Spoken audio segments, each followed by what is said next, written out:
SI కొట్టడంతో ఓ వ్యక్తి ఆత్మహత్య యత్నానికి పాల్పడిన ఘటన జగిత్యాల జిల్లాలో చోటు చేసుకుంది. సెప్టెంబర్ 22న శివప్రసాద్ తన ఒంటిపై పెట్రోల్ పోసుకొని నిప్పంటించుకున్నాడు. తీవ్రంగా గాయపడిన శివప్రసాద్ ను హైదరాబాద్ గాంధీ ఆసుపత్రికి తరలించారు. అతడి పరిస్థితి విషమంగా ఉందని, భార్యాభర్తల మధ్య కుటుంబ కలహాల నేపథ్యంలో కోరుట్ల ఎస్ఐ శ్వేత కొట్టడం వల్లే ఈ అఘాయిత్యానికి పాల్పడ్డాడంటూ బాధితుడి సోదరి సోషల్ మీడియాలో వీడియో విడుదల చేసింది. ప్రస్తుతం ఈ వీడియో వైరల్ గా మారింది.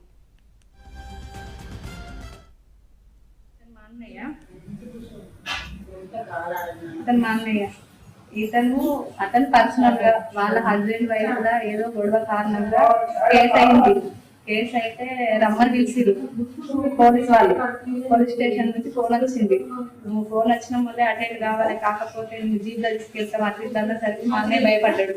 భయపడి మా అమ్మని తీసుకొని వెళ్ళినాక మరి వాళ్ళని పిలిపించారు. వాళ్ళ భార్య భర్తలను పిలిపించి కౌన్సిలింగ్ ఇవ్వాలి, ఇంకేదైనా వేయాలి. కానీ అతన్ని కొట్టి చేయి వేసుకున్నది. శ్వేత మేడం అనే మేడము కొట్టి చేయి వేసింది తన పైన. ఆయన ఇంటికి వచ్చిండు రాత్రి. ఇంటికి వచ్చి నన్ను గిట్ల కొట్టుడు అయిపోయాయి, నన్ను గిట్ల అయిపోయాయని అదే బాధ మనసులో పెట్టుకున్నాడు. ప్రొద్దున లేచిండు. మేము ఎవరు లేము ఇంట్లో. వాళ్ళ భార్య అదే కేసు మీద అక్కడనే ఉన్నది.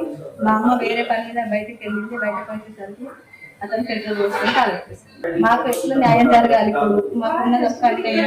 ఇప్పుడు భార్య భర్తలే 100 కేసులు ఉంటాయి. ఎంత మాట్లాడాలి అంత మాట్లాడాలి. ఒక 35 ఇయర్స్ అతనికి కూడా కొన్ని ఫీలింగ్స్ ఉంటాయి, ఎన్నో ఉంటాయి. ఇప్పుడు 35 ఇయర్స్ అతని మీద చేయడం ఎవరిచ్చారు మీకు? అతను ఎవరైనా మర్డర్ చేసిరా? అతను ఏమన్నా దొంగతనం చేసిండా, లంకతనం చేసిండా? అతను ఫస్ట్ ఏంటో చూడాలి. ఇప్పుడు వాళ్ళ భార్యతో అతను గొడవ పెట్టుకున్నాడు కదా, మీరు చెప్పేంతలో చెప్పాలా. అంతకు మించి మీకెవరిచ్చింది?